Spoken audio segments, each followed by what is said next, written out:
Police Report. Police Report.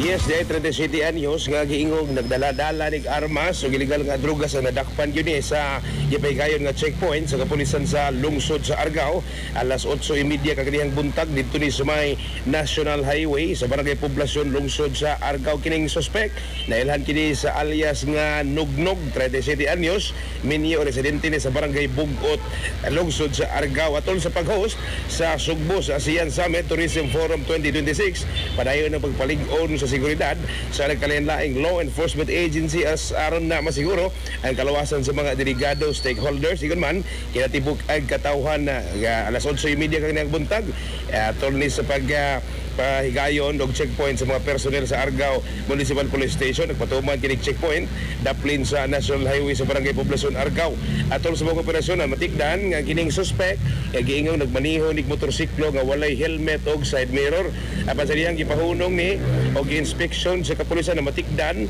nga doon ni usa ka armas nga migimaw gikasiyang hawak tungod niini gipahigayon ng search incident to lawful arrest nga may resulta usab sa pagka-recover ni ining usa ka Black Widow 9mm nga revolver nga walay serial number.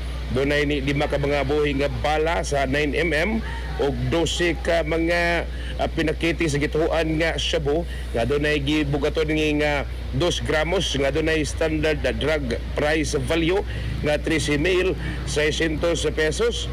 Ikining suspect human ini gipusasan o gitanggong na karon ngadto sa silda sa kapulisan. Mga katropa, yung kalimot pagtumarog sa Anton Vitamin C, ang alkaline nga vitamin C. Alang sa nagkayusang Pilipino para sa Pilipinas, inyong katropa. June 14, FM News. Live report.